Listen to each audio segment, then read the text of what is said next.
miss an update.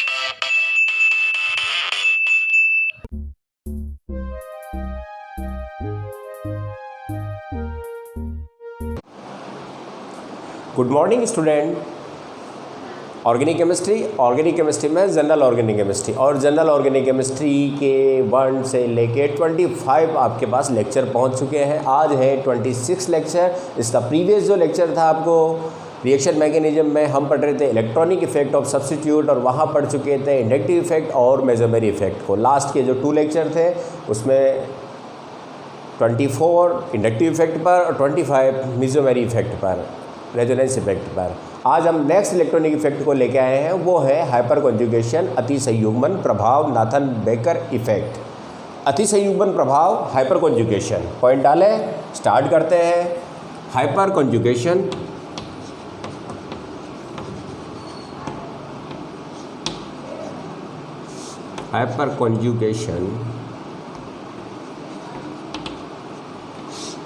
अतिसंयुग्मन या Nathan baker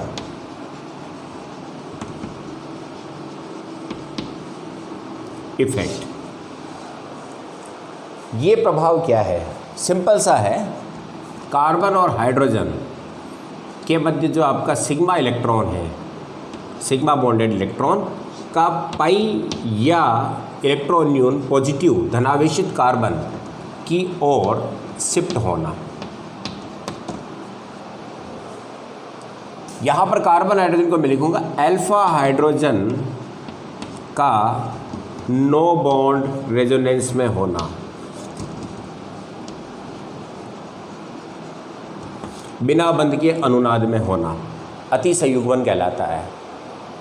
जब किसी इलेक्ट्रॉन न्यून कार्बन के साथ, इलेक्ट्रॉन न्यून कार्बन का मतलब क्या हो जाएगा? पाई बॉन्डेड कार्बन हो सकता है या कोई पॉजिटिव कार्बन हो। तो इलेक्ट्रॉन डिफिशियंस कार्बन जो है उससे अटैच पहला कार्बन क्या कहलाता है? Alpha carbon. और अल्फा कार्बन से अटैच जो हाइड्रोजन है वो कहलाता है अल्फा हाइड्रोजन। और इन्हीं अल्फा हाइड्रोजन का नो बॉन्ड रेजोनेंस में आना हाइपर कॉन्जुगेशन कहलाता है। एग्जाम्पल देखें, ये आपका यूनिट ली मैंने प्रोपीन, यहाँ पर ये आपका हाइड्रोजन है 3 इसके पास। ओके बच्चों, ये कार्बन और ये कार्बन जो आपके हैं अनसैचुरेटेड कार्बन है, इलेक्ट्रॉन न्यून है क्योंकि यहाँ पर है डबल बॉन्ड, पाई बॉन्ड है। तो यहाँ से अटैच जो पहला कार्बन होगा, चाहे इधर या इधर, इधर कोई कार्बन अटैच नहीं पर इधर एक कार्बन अटैच है, तो ये जो कार्बन है ये आपका कहलाता है अल्फा कार्बन। क्या कहेंगे इसको? Alpha carbon. और अल्फा कार्बन से अटैच जो ग्रुप हाइड्रोजन है आपके, ये कहलाएंगे अल्फा हाइड्रोजन। और इन अल्फा हाइड्रोजन का नो बॉन्ड रेजोनेंस में आना इस तरह से,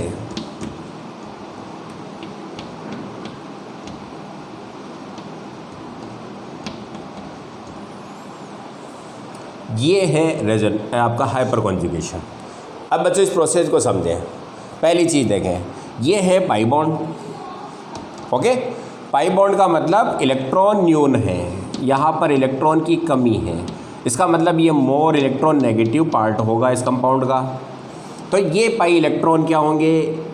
यहाँ से आपके इलेक्ट्रॉन इधर मूव करेगा और ये पाई इलेक्ट्रॉन किसके पास जाएगा? कार्बन के पास, जैसे ही बॉन्ड होगा। अब यहाँ से आपका जब इधर मूव करेगा तो ये मोर इलेक्ट्रोनेगेटिव हो गया, तो ये क्या करेगा? हाइड्रोजन के जो आपके सिग्मा बॉन्डेड इलेक्ट्रॉन जो है वो इसकी तरफ आ जाएंगे, और इसकी तरफ आएंगे तो इस पर कौन सा चार्ज आ जाएगा? Plus charge. और ये बिल्कुल टेम्परेरी होगा, यहाँ से आएगा और ये स्पीसीज मिलेगी। ठीक है ना बच्चों? यहाँ पर आपका H+ है, इसकी अल्टरनेट एक स्ट्रक्चर हो रहा जाएगी। ये यहाँ पर क्या है? इलेक्ट्रॉन डिफिशियंस है, तो यहाँ से क्या होगा? एक स्पीसीज आपकी यहाँ से वापस प्राप्त हो जाएगी। अब ये हाइड्रोजन मौजूद है तो ये हाइड्रोजन टच हो जाएगा, अटैच हो जाएगा और इस पर प्लस चार्ज आ जाएगा, और ये आपका वापस CH2 डबल बॉन्ड।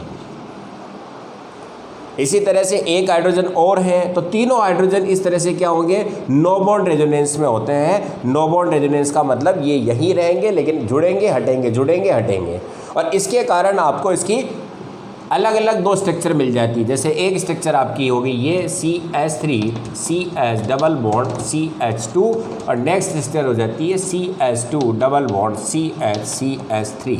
यानी कि एक हाइड्रोजन जो मैंने बताया यहाँ से प्लस चार्ज पर आया, यहाँ पर कौन सा चार्ज आया, माइनस चार्ज, ये यहाँ अटैच हो जाता है और पाई बॉन्ड इधर मूव कर जाता है। यानी कि अब यहाँ पर आपका कार्बन कार्बन के बीच में जो पाई बॉन्ड है यहाँ पर भी है और कार्बन कार्बन के बीच में पाई बॉन्ड है वो यहाँ पर भी शिफ्ट हो जाएगा। और इस तरह से अनसैचुरेशन को थोड़ी देर के लिए क्या करेंगे, ये 1/2 यानी कि हाफ टाइम अनसेचुरेटेड है, वापस ये भी हाफ टाइम अनसेचुरेटेड है। तो इसका मतलब यहाँ पर जो आपकी पाई बॉन्ड कार्बन कार्बन की बॉन्ड लेंथ जो होती है 1.34 एंगस्ट्रॉम और कार्बन कार्बन सिंगल बॉन्ड की जो होती है 1.54 एंगस्ट्रॉम। लेकिन बच्चों प्रोपीन में जो आपकी हर कार्बन के बीच की जो बॉन्ड लेंथ है वो न तो 1.34 होती है न 1.54 होती है, इन दोनों के बीच की होती है लगभग 1.39 एंगस्ट्रॉम के आसपास। यानी कि यहाँ पर डबल बॉन्ड है कितनी रहे 50%, यहाँ पर वापस 50%। और इस तरह से ये अनसैचुरेशन को क्या करते हैं, दूर करते हैं और स्टेबिलिटी को प्राप्त करते हैं। तो ये है हाइपर कॉन्जुगेशन। ओके, अब इसकी डेफिनेशन लिखते हैं, मिटा दूँ, सिंपल सी इसकी डेफिनेशन लिख सकते हैं हम, अल्फा हाइड्रोजन का बिना बंध के अनुनाद में होना, बिना बंध के अनुनाद में होना अति संयुग्मन कहलाता है।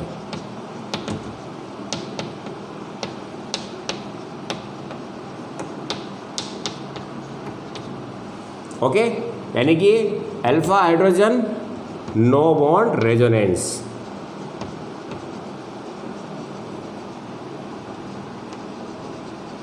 यही आपका क्या कहलाता है, अति संयुग्मन। या इसको यूँ भी कर सकते हैं, कार्बन हाइड्रोजन के सिग्मा इलेक्ट्रॉन का पाई बंध या कार्बन प्लस की ओर विस्थानीकृत होना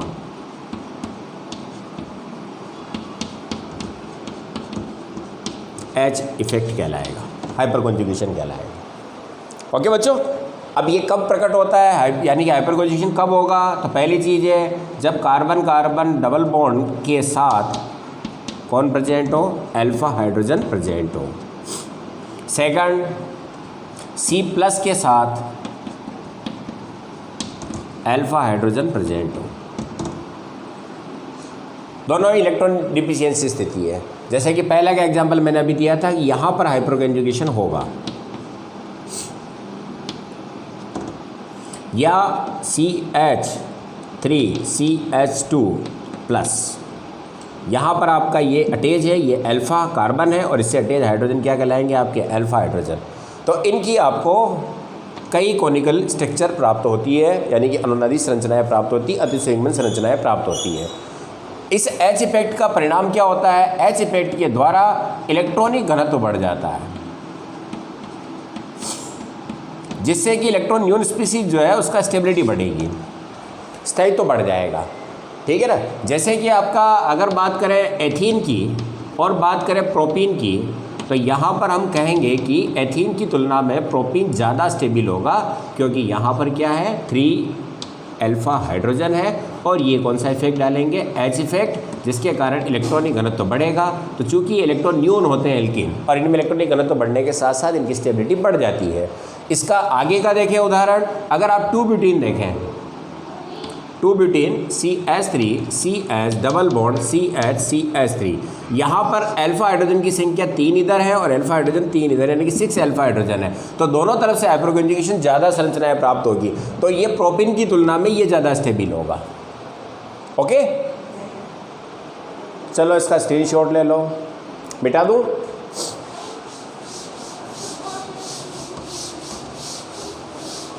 तो हाइपर कॉन्जुगेशन के आधार पर हम कुछ चीज़ें एप्लीकेशन के रूप में देख सकते हैं, एप्लीकेशंस ऑफ एच इफेक्ट।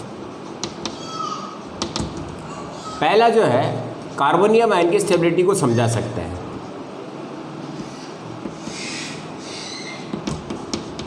जो कार्बोनियम आयन इलेक्ट्रॉन डिफिशियंस होता है उसकी स्टेबिलिटी को हम कैसे समझा सकते हैं कि मोर हाइपर कॉन्जुगेशन होने के साथ साथ कार्बोनियम आयन की स्टेबिलिटी क्या होगी, बढ़ जाएगी। जैसे आपका CH3 plus methyl carbonium ion है, फिर आपका एथिल कार्बोनियम आयन है, फिर आपका आइसोप्रोपिल कार्बोनियम आयन है जो कि सेकेंडरी कार्बोनियम आयन हो चुका है, और फिर आपका टर्सरी कार्बोनियम आयन है जैसे कि आपका tertiary butyl carbonium ion.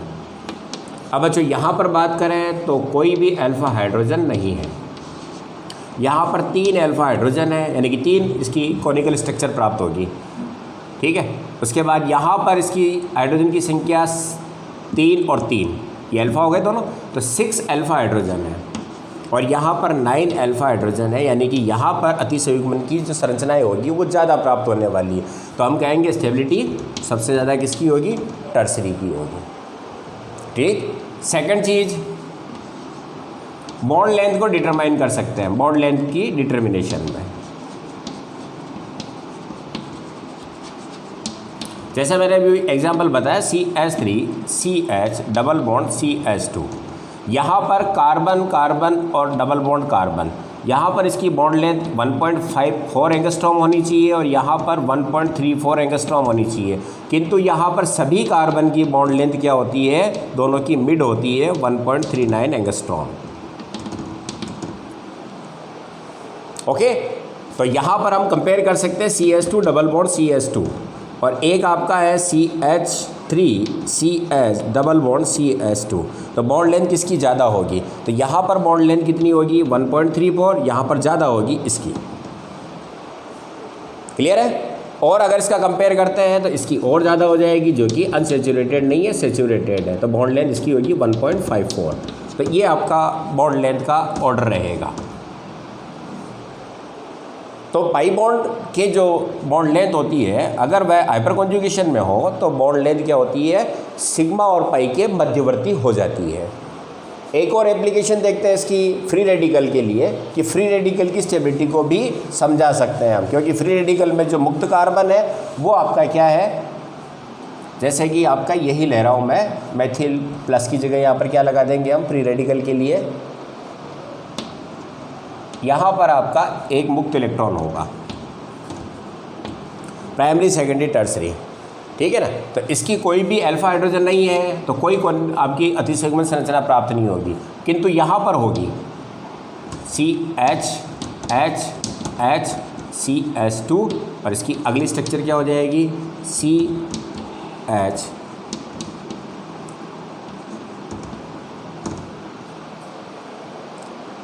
Clear. यहाँ पर ये स्ट्रक्चर आ जाएगी, फिर अगली हो जाएगी एक H वापस चला जाएगा एक, तो 3 स्ट्रक्चर प्राप्त होगी, जबकि यहाँ पर आपको 6 स्ट्रक्चर मिलने वाली है और यहाँ पर कितनी मिलेगी 9 स्ट्रक्चर मिलेगी। तो ऐसी स्थिति के अंदर आपके मुक्त मूलक जो होते हैं उनकी स्टेबिलिटी को हम समझा सकते हैं कि प्राइमरी सेकेंडरी और टर्सरी सबसे ज़्यादा स्टेबल होगा। ओके, तो बच्चों ये है हाइपर कॉन्जुगेशन अतिसंयुग्मन प्रभाव। अब नेक्स्ट हम लेने वाले, मैंने कहा ना इन सारे इफेक्ट का रिजल्ट जो आता है वो रीजनिंग क्वेश्चन पर होगा, तो हम रीजनिंग क्वेश्चन की जब बात करेंगे इसके नेक्स्ट एपिसोड जो होगा आपका टोटल ऑर्गेनिक की रीजनिंग क्वेश्चन लेने वाला हूं, जहां पर तीनों इफेक्ट जो आपके साथ होंगे, मेजरमेंट इफेक्ट, हाइपर कॉन्जुगेशन और इंडक्टिव इफेक्ट, इनके आधार पर हम उसको एक्सप्लेन करेंगे, उसके आंसर को ढूंढेंगे। अब नेक्स्ट जो आपका है एक इफेक्ट और लेते हैं अपन, तो इलेक्ट्रोमेरी इफेक्ट, इलेक्ट्रोमेरी प्रभाव।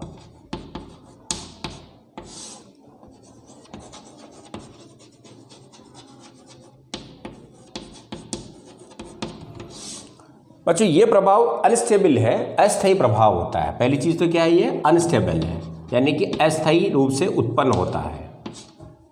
और कब उत्पन्न होता है, जब कोई अटैकिंग रिएजेंट यानी कि आक्रमणकारी अभिकर्मक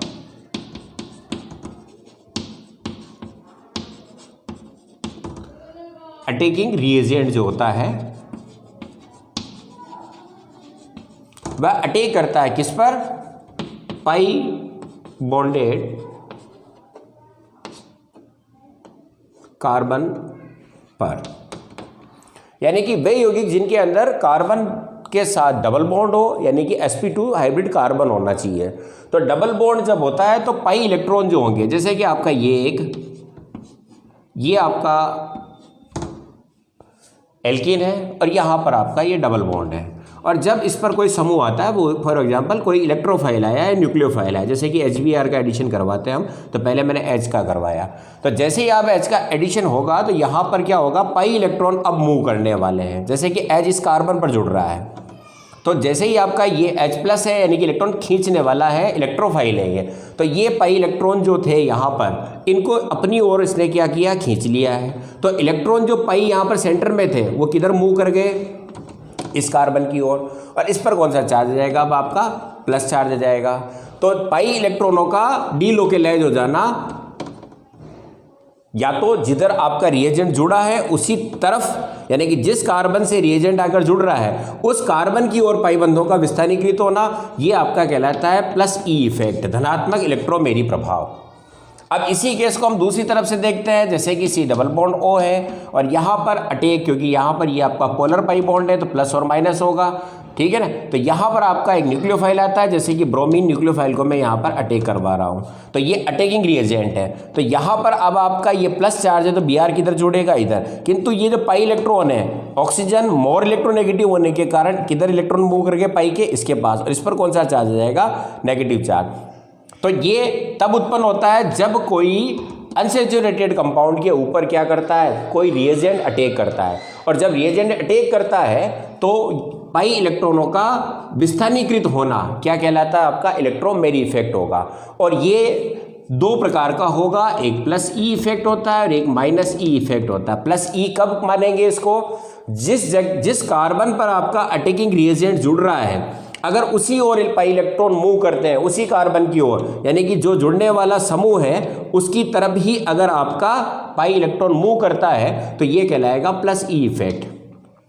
और जिस जगह पर जुड़ रहा है अटैकिंग रिएजेंट, उसकी विपरीत एलिमेंट की ओर आपके अगर इलेक्ट्रॉन मूव करते हैं पाई, तो ये कहलाएगा माइनस ई इफेक्ट। यहां पर यह हाइड्रोजन इस कार्बन पर जुड़ा है, पाई इलेक्ट्रॉन भी किधर है, इधर। तो जनरली प्लस ई इफेक्ट कब होगा, जब इलेक्ट्रोफाइल अटैक करेगा,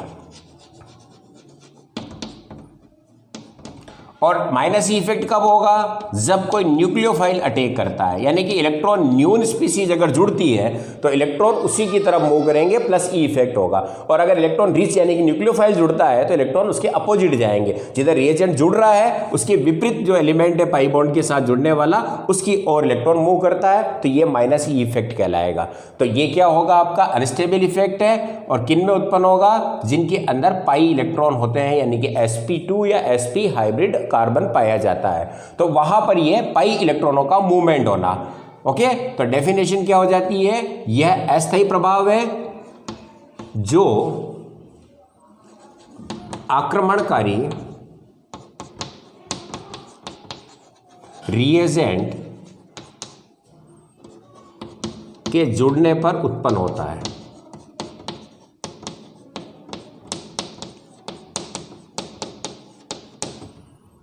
और रिएजेंट के प्रभाव से पाई इलेक्ट्रॉन का शिफ्ट होना इलेक्ट्रोमेरी इफेक्ट कहलाएगा। और ये प्रभाव जैसे ही आपका रिएजेंट जुड़ता है उसके बाद ये खत्म हो जाता है, उसके बाद नहीं रहने वाला है। तो तीन प्रभाव आपके स्टेबल प्रभाव थे, ठीक है, और ये चौथा जो है आपका अनस्टेबल इफेक्ट होता है। क्लियर है बच्चों। और ये कितना होगा, प्लस ई और माइनस ई। जुड़ने वाले समूह की ओर इलेक्ट्रॉन मूव करे पाई, यदि पाई इलेक्ट्रॉन जुड़ने वाले अभिकर्मक जो है उसी की तरफ मूव करते हैं, उसी कार्बन की ओर मूव करेंगे, तो वह कहलाएगा प्लस ई। और यजने वाले समूह के विपरीत पाई बॉन्डेड एलिमेंट की ओर मूव करें तो वो क्या कहलाएगा, आपका माइनस ई, यानी कि ऋणात्मक इलेक्ट्रोमेरी इफेक्ट कहलाता है। ओके बच्चों, तो ये है आपका चारों इफेक्ट। मैंने आपको लगातार 24, 25 और 26 तीन लेक्चर आपके इलेक्ट्रॉनिक इफेक्ट पर थे। अब आपका सबसे बड़ा और सबसे इम्पोर्टेंट जो लेक्चर है वो मैं जस्ट इसके बाद आपको बताने वाला हूं। और उसमें क्या होगा, जितने भी आपके ऑर्गेनिक के, चाहे बोर्ड के क्वेश्चन हो चाहे कॉम्पिटिटिव एग्जाम के कंपेयर के क्वेश्चन हो, वो सारे ही इन्हीं इफेक्ट्स पर हम सोल्व करने वाले हैं। ठीक है बच्चों, तो तुरंत आप इनको कंप्लीट तैयार करें, समझ लें इनको पूरी तरीके से, फिर एप्लीकेशन में आपको सारे इफेक्ट बड़ी आसानी समझ में आएंगे और अधिकांश ऑर्गेनिक के क्वेश्चन के आंसर आप बड़ी इजीली दे पाएंगे। ओके बच्चों, तो नेक्स्ट एपिसोड के लिए आप तैयार रहे, जहां पर आपकी ऑर्गेनिक की सारी ही जो रीजनिंग बोर्ड में 6 नंबर के आसपास रीजनिंग होती है वो आप यहीं सोल्व करोगे। क्लियर है बच्चों? ओके, चलो, थैंक यू।